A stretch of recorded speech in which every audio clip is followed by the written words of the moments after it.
विखे पाटील साहेबाला पण आणि मुख्यमंत्री देवेंद्र फडणवीस साहेबाला सुद्धा या ज्या नोंदी राज्यभरातल्या सापडल्यात आणि आजच्या दिवसापुरतं कोल्हापूरच्या 1,40,000 ज्या नोंदी सापडल्यात त्याचे सगळे प्रमाणपत्र 8 दिवसाच्या आत द्यायचे बरं का.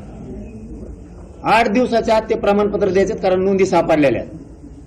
ती अजिबात तुम्ही गाफील पाठीमागे ठेवायचं नाही. परत म्हणू नका मी काय बोलायला लागलो.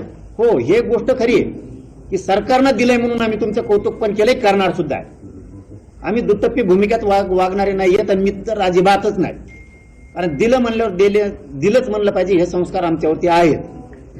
आम्ही तुमची स्तुती करतोय की तुम्ही खूप काही गोष्टी दिल्यात, आताही तुम्ही खूप काही निर्णय घेताय, त्याबद्दल आम्ही तुमचं कौतुक करतोय.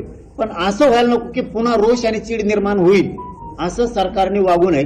1,40,000 नोंदी जर कोल्हापूर जिल्ह्यात सापडल्या तर 8 दिवसात त्याचे प्रमाणपत्रच पाहिजे. स्तुतीच करणार पुन्हा आम्ही तुमची इथंच प्रेस घेऊन करणार.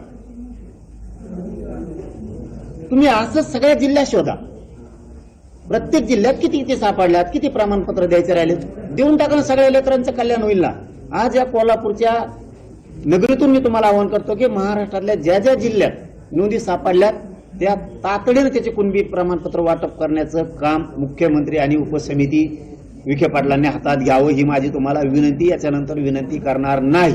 तुम्ही मराठ्यांकडून पाठ थोपटून घ्यावी एवढीच माझी अपेक्षा आहे आणि तुम्ही ते घेताल. आणि कोल्हापूरचं गॅजेट घेण्यासाठी तुम्ही शिंदे समितीला सांगा किंवा शिंदे समितीला पाठवा, तिथला दस्तावेज सगळा स्वीकारून कोल्हापूरचीही गॅजेटची मंजुरी देऊन त्याची अंमलबजावणी तातडीनं करण्यात आली पाहिजे.